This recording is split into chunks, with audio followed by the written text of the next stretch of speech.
जय हिंद साथियों, स्वागत है आप सबका हमारे इस चैनल ए टू जेड वाला पे। और आज हम लोग बात करने वाले हैं जो फिजिक्स है, जिसका चैप्टर 1 हम लोगों ने डिस्कस किया है और जो लास्ट वीडियो में हम लोगों ने डिस्कस कर रखा है, और उसी को आगे बढ़ाते हैं। और हम लोगों ने लास्ट वीडियो में जो डिस्कस किया था वो पार्ट 2 था, और इसके पहले हमने पार्ट 1। अगर आपने पार्ट 1 पार्ट 2 को नहीं देखा है तो जरूर देखें, क्योंकि अगर वो नहीं देखते हो तो ये कतई समझ में नहीं आएगा। और उसमें हम लोगों ने बहुत ही अच्छे तरीके से पढ़ाई की है, यानी पार्ट 1 और पार्ट 2 में चैप्टर 1 का। और चैप्टर 1 जो हमारा है वो क्या है, कूलाम का नियम तथा क्षेत्र यानी वैद्युत क्षेत्र। और रही बात ये कि ये सारे के सारे चैप्टर जो होने वाले हैं, तो एक बुक कुमार मित्तल है उससे होने वाले हैं। लेकिन मैंने पहले भी कहा है कि आप बुक्स के हिसाब से मत जाइएगा, आप चैप्टर के टॉपिक पे ध्यान दीजिएगा कि मैं कौन सा टॉपिक पढ़ रहा हूँ, ठीक है। तो अब बात ये करते हैं कि जो हमारा लास्ट वीडियो तक था, हम लोगों ने सॉरी, कुछ डिस्कशन कर लिया था वैद्युत क्षेत्र की तीव्रता। आज हम लोग बात करने वाले हैं वैद्युत द्विध्रुव आघूर्ण, यानी वैद्युत द्विध्रुव आघूर्ण क्या होता है। और वैद्युत द्विध्रुव, पहले तो पढ़ेंगे वैद्युत द्विध्रुव क्या होता है, फिर पढ़ते हैं वैद्युत द्विध्रुव आघूर्ण क्या होता है, और इसके बाद इससे जुड़े हुए कुछ इसी के अनुप्रयोग, ठीक है। तो हम लोग सबसे पहले बात करते हैं वैद्युत द्विध्रुव। अब हमारे सामने आती परिभाषा वैद्युत द्विध्रुव हम कहते किसको हैं, तो सबसे पहले उसको समझते हैं। देखो वैद्युत द्विध्रुव क्या है कि वैद्युत द्विध्रुव एक ऐसा निकाय, एक ऐसा सिस्टम है कि इसमें क्या होता है, दो आवेश होंगे, ठीक है, दो आवेश। ठीक, वैद्युत द्विध्रुव वह निकाय होता है जिसमें दो आवेश कैसे होते हैं, बराबर यानी समान होते हैं। अगर इस पे 10 माइक्रोकुलाम है तो इस पे भी 10 ही माइक्रोकुलाम का होगा। लेकिन ये दोनों आवेश एक दूसरे से अल्प दूरी पर स्थित होते हैं, और दोनों की जो प्रकृति है, यानी दोनों का दोनों का जो मान है ना, वो विपरीत प्रकृति का होगा। अगर एक पे धनावेश है तो एक पे ऋणावेश है, तो कुल मिला के ये कहते हैं कि वैद्युत द्विध्रुव वह निकाय है जिसमें दो समान यानी दो बराबर तथा विपरीत प्रकार के आवेश, यानी एक धनावेश एक ऋणावेश, परस्पर अल्प दूरी पर स्थित होते हैं। यानी अगर हम ऐसा कुछ लिखें कि भैया ये एक धनात्मक आवेश है, एक ऋणात्मक आवेश है, और ये दोनों आवेश परस्पर कुछ दूरी पर स्थित है, ऐसा कुछ लिख लें तो ये कुछ अल्प दूरी पर स्थित होते हैं। तो ये बन जाता है क्या, ये बन जाता है आपका द्विध्रुव, ये बन जाता है आपका द्विध्रुव। बात समझ गए। तो अब यहीं पे हम लोग पढ़ लेते हैं। अब समझ गया कि वैद्युत द्विध्रुव क्या है, एक ऐसा सिस्टम है, एक ऐसा निकाय है जिसमें दो आवेश ये रखे हुए हैं, दोनों समान प्रकृति के हैं। इस पे 10 कूलम का, इस पे -10 कूलम का, और इनको ऐसे रख दिया जाए तो ये क्या बन जाएगा, एक द्विध्रुव बन जाएगा। बस समझ गया ना। चलिए आगे बात करते हैं वैद्युत द्विध्रुव का आघूर्ण क्या होता है, ठीक है। वैद्युत द्विध्रुव का आघूर्ण, तो आघूर्ण की जो परिभाषा, यानी इसी द्विध्रुव का, ये जो द्विध्रुव है जब ये स्थित होगा तो ऐसे केस में इस द्विध्रुव का एक मान हो जाता है। यानी द्विध्रुव आघूर्ण, यानी आघूर्ण का मतलब जब ये जहां जाएंगे एक साथ जाएंगे, यानी एक प्रकार का कह सकते हो कि ये दोनों आवेश परस्पर अल्प दूरी पर स्थित है, तो इनकी एक वास्तविक वैल्यू क्रिएट कर दी गई। यानी कहा गया भैया ये द्विध्रुव का मान है, और उस द्विध्रुव के मान को ही क्या कहा जाता है, द्विध्रुव का आघूर्ण कहा जाता है। तो द्विध्रुव का आघूर्ण क्या कहते हैं कि दो कोई एक आवेश उठा लेते हैं, और एक आवेश तथा दोनों आवेशों के बीच की दूरी के गुणनफल को हम क्या कहते हैं, वैद्युत द्विध्रुव का आघूर्ण कहते हैं। इसे P से प्रदर्शित भी किया जाता है। ये एक सदिश राशि भी होती है, इसकी दिशा माइनस से प्लस की तरफ होती है। सारी की सारी चीज आपके सामने अभी मैं लिख के देता हूँ। ये रही परिभाषा आपके सामने कि कोई एक आवेश हो गया तथा दोनों आवेशों के बीच की दूरी हो जाती है, और उनका जो गुणनफल होता है उसी को हम कहते हैं वैद्युत द्विध्रुव का आघूर्ण, और इसे P से प्रदर्शित करते हैं। अब देखो, एक हमने यहाँ पे बना लिया एक छोटा सा, ये हो गया हमारा एक माइनस का चार्ज, ठीक है। और ये Q लिख लिया, माइनस Q चार्ज, ठीक। हमने ऐसे लिखा कि ये A पॉइंट है, इस पे माइनस Q चार्ज है। दूसरा हमने पॉइंट ले लिया यहीं से कुछ दूरी पे, और ये हमारा हो गया प्लस Q चार्ज, इसका नाम रख दिया B। और ये इसका एक मिड पॉइंट रख लेते हैं, ये आगे काम आता है O। और यहाँ से यहाँ तक की दूरी ले लेते हैं L, यहाँ से यहाँ तक की दूरी ले लेते हैं L। तो टोटल दूरी कितनी हो जाती है भैया, यहाँ से यहाँ तक की हो जाती है 2L, ठीक है। तो अब परिभाषा के अकॉर्डिंग, और हाँ याद रहे इसे काहे से प्रदर्शित किया जाता है, P से, यानी वैद्युत द्विध्रुव का जो आघूर्ण है उसको P से प्रदर्शित भी करते हैं। तो यहाँ पे हम लिख सकते हैं कि P बराबर कोई एक आवेश, तो दोनों में से कोई आवेश। हाँ याद रहे कि हमको यहाँ पे कोई निशान से मतलब नहीं, सिंबल जो लगा है उससे मतलब नहीं कि माइनस है कि प्लस है। Q इंटू 2L, कोई एक आवेश उठाना है और दोनों के बीच की जो दूरी होगी उसको लिख लेना है। दोनों के बीच की दूरी हमने 2l माना है, तो P बराबर क्या हो जाता है 2ql, ठीक है। और ये भैया एक सदिश राशि है जिसकी दिशा सदैव माइनस से प्लस की ओर होती है, ठीक। याद रखना, यहाँ पे लिख लेना, यह एक कैसी राशि है, सदिश राशि, सदिश राशि। दिशा अभी हमने बता दिया कहाँ से कहाँ होती है, माइनस से प्लस की तरफ। कहाँ होती है भैया, माइनस से प्लस, इसकी दिशा माइनस से प्लस की ओर होती है। दूसरी चीज, अब इसके मात्रक की बात करें। इसका मात्रक, इसका मात्रक Q का क्या होगा कूलाम, L का क्या होगा मीटर, तो हो जाएगा कूलाम मीटर होता है, ठीक। कूलाम मीटर होता है। अब विमीय सूत्र की बात करें भैया, तो विमीय सूत्र, विमीय सूत्र क्या हो जाएगा, कूलाम का विमीय सूत्र क्या था, ए टी था, और मीटर का एल, तो हम लिखेंगे, ऐसे लिख लेते हैं, एल टी ए, सीधा निकालने को आप निकाल लेंगे। एल टी ए इसका विमीय सूत्र एल टी ए होता है, ठीक है। इसका विमीय सूत्र एल टी ए होता है, और द्विध्रुव ये हो जाता है। अब द्विध्रुव बनाने वाले कुछ हमारे पास कंपाउंड होते हैं, वो द्विध्रुव बनाते हैं, और ऐसे होते हैं कि जिसमें पॉजिटिव चार्ज और नेगेटिव चार्ज भी होता है। यानी जैसे हम लोग बात करें, हमारे पास कुछ उदाहरण है, जैसे HCl की बात करें, द्विध्रुव कौन कौन से हो जाते हैं, HCl, HCl जब टूटता है तो H प्लस में टूट जाता है, Cl माइनस में टूट जाता है। एक पे प्लस चार्ज, एक पे माइनस चार्ज हो जाता है, और ये दोनों जैसे इनको किसी सोल्यूशन में, किसी विलेन में डाला जाता है, तो H प्लस यानी पॉजिटिव चार्ज अलग, Cl माइनस माइनस अलग, तो अल्प दूरी पर स्थित होंगे। एक पे पॉजिटिव होगा, एक पे निगेटिव होगा, और सेम चार्ज होगा, तो ऐसे केस में ये क्या बनाते हैं, द्विध्रुव बनाते हैं। याद रहे, द्विध्रुव का कुल आवेश कैसा कितना होना चाहिए, शून्य होना चाहिए। यानी द्विध्रुव जो तुम्हारा होता है उसका नेट चार्ज कितना होता है, शून्य होता है, ये याद रखना है। HCl बन गया आपका। इसी प्रकार जैसे हमारे पास आ जाता है भैया H2O, यहाँ पे लिख सकते हो H2O, ये भी द्विध्रुव बन जाता है, द्विध्रुव बन जाता है। H2O भी H प्लस अलग हो जाता है, अगर टूटता है तो H प्लस अलग हो जाता है, OH माइनस अलग हो जाता है, तो ऐसे केस में ये भी द्विध्रुव बनाता है भैया, ठीक है। नेट चार्ज इसका भी क्या है, शून्य है। अब द्विध्रुव इसी प्रकार से, जैसे हम बात करें NS NH3 की बात करें, NH3 भी हमारा ऐसे ही होता है, CH4 भी हमारा ऐसे ही होता है, HBr भी हमारा ऐसे ही होता है। तो ऐसे बहुत सारी चीजें आ जाती हैं।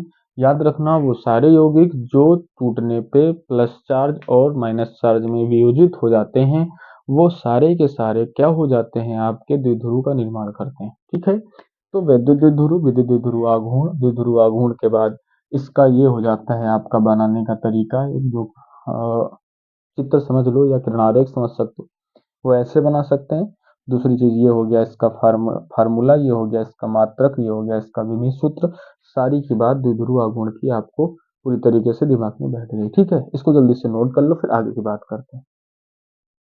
आगे हम लोग ये बात करेंगे, देखो कि वैद्युत द्विध्रुव है ना, तो वैद्युत द्विध्रुव के ही कारण किसी भी पॉइंट पर वैद्युत क्षेत्र की तीव्रता कितनी होगी, ये पता। अभी तक हम लोगों ने जो पहले पढ़ा था, लास्ट वीडियो में हमने पढ़ा था कि एक छोटा सा कोई बिंदु आवेश हो, उसके कारण विद्युत क्षेत्र की तीव्रता क्या होती है। लेकिन आज हम ये पढ़ने वाले हैं, क्योंकि हमने डायपोल पढ़ लिया, हमने वैद्युत द्विध्रुव पढ़ लिया, तो इलेक्ट्रिक डायपोल यानी वैद्युत द्विध्रुव की एक्सिस पे, यानी अच्छी स्थिति में क्या पता करना है, कोई भी एक बिंदु ले लेना है, और उसकी अच्छी स्थिति में, उसी की स्थिति में, उसी की अनुदिश रेखा पर कहीं पर वैद्युत क्षेत्र की तीव्रता हमें पता करनी है। तो बड़ा सिंपल तरीका आपको बताएं, बड़ा आसान, जो चीज हम लिख रहे हैं वो चीज आपको, जो चीज हम बना रहे हैं ना, वो आपको लिख देना है। मैं बोल रहा हूँ, आप लिख लेना। सबसे पहले देखो कि माना एक वैद्युत द्विध्रुव, तो माना एक वैद्युत द्विध्रुव ए बी, ये माना एक वैद्युत द्विध्रुव ए बी जिस पर माइनस क्यू तथा प्लस क्यू आवेश स्थित है, जिसका मध्य बिंदु O है, और दोनों के बीच की जो दूरी है यहाँ से यहाँ तक की, वो है L, और यहाँ से यहाँ तक की दूरी जो है वो भी है L, ठीक है। ये हमको मान लेना है भैया। ए बी एक वैद्युत द्विध्रुव है जिसका मध्य बिंदु O है, बिंदु A पर माइनस चार्ज तथा B पर प्लस चार्ज आवेश रखा हुआ है। इसके मध्य बिंदु से, ठीक है। द्विध्रुव की अक्ष पर, ऐसा लिखते हैं, द्विध्रुव की अच्छी स्थिति में मध्य बिंदु O से r दूरी पर एक बिंदु P है जिस पर वैद्युत क्षेत्र की तीव्रता ज्ञात करनी है। ठीक, अक्ष पे कौन सा बिंदु है, या तो इस लाइन में चले जाओ या तो इस लाइन में चले जाओ, इस तरफ या उस तरफ, तुमने उस तरफ बना लिया। तो अब देखो ए के द्वारा पी पर जो तीव्रता होगी, देखो यहाँ पे लिखते हैं माइनस क्यू के कारण बिंदु पी पर तीव्रता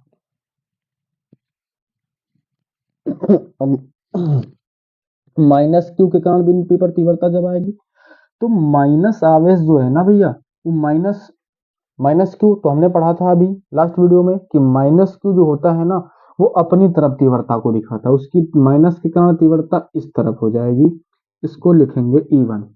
तो माइनस क्यू के कारण तीव्रता आप निकालो बिंदु पी पर, फार्मूला आपने पहले रखा है, E बराबर कौन सा सूत्र लगाते हैं, ये वाला, E बराबर 1/4πε0 क्यू अपॉन आर स्क्वायर, ये पढ़ा है, यही सूत्र लगेगा भैया। तो E बराबर E1 लिख लेते हैं, E1, ठीक। तो E1 बराबर क्या हो जाएगा, 1/4πε0, ठीक है। हमने मीडियम को वायु ही माना है, याद रखना, निर्वात में ही रखते हैं, आपको अगर माध्यम का कोई रखना है परावैद्युतांक के रख सकते हो। तो अब आवेश कितना है Q, अपान में दूरी, देखो इस वाले बिंदु A से इस P तक की दूरी कितनी है, तो यहाँ से दूरी यहाँ तक की तो कितनी है आपकी R है, उसमें इतनी दूरी एक्स्ट्रा और हमें ऐड करनी है, उतनी दूरी एक्स्ट्रा क्या है, L। यहाँ लिखेंगे R प्लस L का स्क्वायर, R स्क्वायर था सॉरी, समीकरण 1 मान लेते हैं। फिर लिखते हैं प्लस क्यू के कारण बिंदु बिंदु P पर तीव्रता। तो अब प्लस जब लगाएगा तो बाहर की तरफ, तो ये हो गया E2। तो E2 बराबर 1/4πε0 और Q बटा दूरी क्या हो जाएगी, R माइनस L, क्यों, क्योंकि B से P तक की दूरी हमको पता है, यहाँ से यहाँ तक इतनी दूरी एक्स्ट्रा है, इतनी दूरी को मान क्या रखा है, L। तो L को हम कर देंगे माइनस, हटा देंगे, बात समझ रहे हैं ना। इतनी दूरी यहाँ से वहां तक पता है ना, O से पता है, हमें चाहिए B से, तो कितनी ज्यादा है, इतनी ज्यादा है, तो हटा देते हैं R से, R माइनस L का स्क्वायर।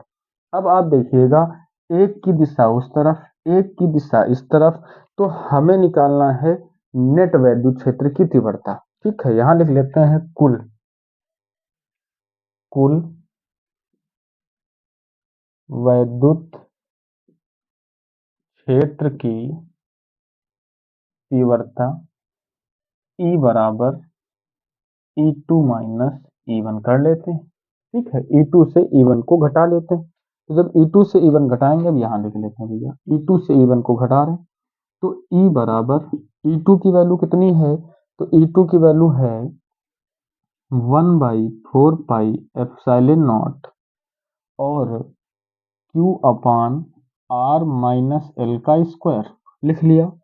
माइनस कर लेते हैं, E1 की वैल्यू रख लेते हैं, E1 है 1/4πε0 Q अपान R प्लस L का स्क्वायर, इतना कर लिया। अब दोनों से देखो, यहाँ क्या करना है, अब दोनों से जो कॉमन है, Q कॉमन है, 4πε0 कॉमन है, बचा कितना, 1 अपान R माइनस L का स्क्वायर माइनस 1 अपान R प्लस L का स्क्वायर, यही तो बचा दोनों जगह। अब क्या कर सकते हैं, Q अपान 4πε0 को ऐसे लिखा रहने दो, ये इधर गुणा ये इधर गुणा, जब ये इधर आएगा होल स्क्वायर भी खोल लेना, तो लिखेंगे R स्क्वायर प्लस का L स्क्वायर प्लस का 2RL, 2AB हो जाएगा, A square plus B square plus 2AB, ये उधर ले जाएंगे तो माइनस का निशान, और A square plus B square plus minus लगेगा 2AB, ये तो हो जाएगा, और अपान में इन दोनों का गुणा हो जाएगा, यानी r माइनस एल के स्क्वायर का और r प्लस एल के स्क्वायर का, लेकिन हम दोनों का स्क्वायर ऊपर लगा देते हैं, इतना कर लेते हैं। अब जैसे इतना हो गया तो ध्यान से देखना, अगर हम ब्रैकेट को हटाते हैं, ई बराबर q upon 4 pi epsilon naught, bracket हटाओ भैया, ये r square plus l square plus के 2rl माइनस आर स्क्वायर हुआ, ये माइनस का एल स्क्वायर हुआ और ये प्लस का 2rl हुआ। और अपान में ए माइनस बी, ए प्लस बी का सूत्र लगाते हैं, ए स्क्वायर माइनस बी स्क्वायर, वो पूरा स्क्वायर लगा है, स्क्वायर लगा दो, ब्रैकेट बंद कर दो। कुछ कटने वाला आपको दिखाई पड़ेगा, आर स्क्वायर से आर स्क्वायर कैंसिल हो जाएगा, एल स्क्वायर से एल स्क्वायर कैंसिल हो जाएगा, प्लस माइनस है ना। अब क्या आ गया अब आ गया आपके सामने ई बराबर q upon 4 pi epsilon not, ये हो गया। उसके बाद यहाँ 2rl और 2rl मिलके हो गए 4rl। अब देखो फिजिक्स में क्या होता है, जो दूरियां कंपेयर टू एक दूसरे की तुलना में काफी छोटी हो, दो दूरी हो और एक बहुत छोटी हो, तो ऐसे में हम लोग क्या करते हैं, छोटी दूरी को हटाते हैं। और r की तुलना में l छोटा था, r इतनी दूरी पे था, l बहुत छोटा था। जब r की तुलना में l छोटा था तो उसका स्क्वायर और छोटा हो जाता है। याद रखना, दो संख्याएं आपस में छोटी छोटी, एक 5 है दूसरी 4 है। अगर 5 का स्क्वायर करोगे 25, 4 का स्क्वायर करोगे 16, कितना गैप हो गया, 9 का। यानी पहले एक का गैप था, अब स्क्वायर में और गैप। तो कहने का मतलब, अगर दो संख्याएं आपस में छोटी हैं तो उनका स्क्वायर करने पे और छोटी हो जाती हैं। तो आर स्क्वायर की तुलना में एल स्क्वायर, आप लिख लेना यहीं पे, आर स्क्वायर की तुलना में एल स्क्वायर बहुत छोटा है, अतः एल स्क्वायर को छोड़ने पर एल स्क्वायर छोड़ दिया जाएगा, बचेगा आर स्क्वायर। ऊपर आर स्क्वायर के ऊपर स्क्वायर था तो हो जाएगा आर की घात 4। अब जरा चेक करना, ऊपर आर 1 है नीचे आर 4 है, तो कितने हमारे पास बचे, ये चीज यहीं पे आगे लिख ले रहे हैं, ठीक, यहीं पे लिख ले रहे हैं। ई बराबर देखो, आर ऊपर कट गया तो हम ऐसे लिख लेते हैं 1/4 पाई एप्सिलॉन नॉट, ये लिख लिया। और 4rl है तो आर से आर कैंसिल हो गया, तो बचा 4, ये वाला क्यू और ये वाला एल, और नीचे कितना, आर की घात 3 आर की घात 3 बचा। ठीक है, अब इसको थोड़ा सा बचा है, यहाँ लिख लेते हैं भैया, यहाँ लिख लेते हैं। क्या बचा हमारे पास, ई बराबर, तो लिखते हैं ई बराबर 1/4 पाई epsilon not, 1/4 pi epsilon not. और ये जो 4QL है तो इसको लिख सकते हैं 2 गुणे 2QL अपॉन में R क्यूब। और 2QL अभी आपने पढ़ा था, जो 2QL है वो P था, ठीक, द्विध्रुव आघूर्ण में पढ़ा था ना। 2QL क्या है, P है। तो लिख सकते हैं E बराबर 4 पाई एप्सिलॉन नॉट, 2 और QL की जगह पे P अपॉन R क्यूब। तो बोलो ये E की वैल्यू आ गई। तो बड़ा सिंपल सा डेरिवेशन, अगर चाहो तो, नहीं तो बहुत बड़ा है। आपको हिंदी इस चित्र से लिख लेनी है और चुपचाप यहाँ से यहाँ तक पूरा का पूरा आसानी से आप अपनी खोपड़ी में इसको बसा सकते हो। कहीं पर भी कोई दिक्कत, सिर्फ कैलकुलेशन है। कोई दिक्कत आती है तो कमेंट बॉक्स में बता सकते हो। इस वीडियो में बस इतना ही, बाकी मिलते हैं फिर नेक्स्ट वीडियो में। तब तक आप नए वीडियो का इंतजार करें और कोशिश करें कि आने वाले वीडियो हों उनको पूरा देखें, और जो पीछे हमारे वीडियो हो चुके हैं उनको कोशिश करें कि जरूर देखें, तभी ये वीडियो आपकी समझ में आएगा। ओके, तब तक आप अपना और अपने प्यार परिवार का ख्याल रखें, सॉरी उसके बाद मिलते हैं नेक्स्ट वीडियो में।